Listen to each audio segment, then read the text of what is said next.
ನೋಡಿ ಈ ತರ ಒಂದು ಪ್ರಾಡಕ್ಟ್ ಅನ್ನ ಫಸ್ಟ್ ಬೆಂಕಿಗೆ ಹಾಕ್ಬಿಡ್ಬೇಕು ನೀವು ನೋಡ್ತಾ. ನಮಸ್ಕಾರ ಕರ್ನಾಟಕ, ನಾನು ನಿಮ್ಮ ಸತೀಶ್ ಕನ್ನಡಿಗ. ಗುರು 250 ರೂಪಾಯಿ ಏರ್ಪಾಡ್ ಅಂದ ತಕ್ಷಣ ಮೇಲಿಂದ ಮೇಲೆ ಮೆಸೇಜ್ಗಳು ಆಗ್ತಿರಲ್ಲ 250 ರೂಪಾಯಿ ಏರ್ಪಾಡ್ ಬೇಕು ಅಂತ. ಅದ್ರ ಕ್ವಾಲಿಟಿ ಏನಿರುತ್ತೆ, ಹೆಂಗಿದೆ, ಇದನ್ನ ಯಾರು ಕೇಳಕ್ ಹೋಗಲ್ಲ.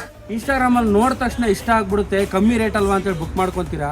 ಬಟ್ ನಿಮ್ಗೆ ಅದು ಬಂದಾಗ ಗೊತ್ತಾಗುತ್ತೆ ಅದರಲ್ಲಿ ಅದು ಆನೆ ಆಗ್ತಿರಲ್ಲ, ಒಂದೊಂದು ಸೈಡ್ ವರ್ಕೇ ಆಗ್ತಿರಲ್ಲ. ಅವಾಗ ಅನ್ಕೊಂತೀರಾ, ಓ ಸತೀಶ್ ಕನ್ನಡಿಗ ಅವರು ಫೇಕ್ ಪ್ರಾಡಕ್ಟ್ ಕೊಡ್ತಾವ್ರೆ, ಸುಮ್ಮನೆ ನಮ್ಮ ಹತ್ರ 250 ಕಿತ್ಕೊಂಡ್ಬಿಟ್ರು.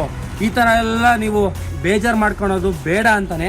ನೋಡಿ ಈ ಥರ ಒಂದು ಪ್ರಾಡಕ್ಟನ್ನು ನಾನು ಫ್ರೀಯಾಗಿ ಕೂಡ ಕೊಡೋಕೆ ಇಷ್ಟಪಡಲ್ಲ. ನನ್ನ ಫಾಲೋವರ್ಸ್ಗೆ ಇರ್ಬೋದು ಅಥವಾ ಯಾರಿಗೇ ಆಗಲಿ 200 ರೂಪಾಯಿ ಯಾರಿಗೆ ಸುಮ್ಮನೆ ಬರಲ್ಲ. ನೋಡಿ ಬೆಂಕಿಗೆ ಹಾಕಿ ಸುಟ್ಟೋಗ್ತಿರ್ಬೇಕು.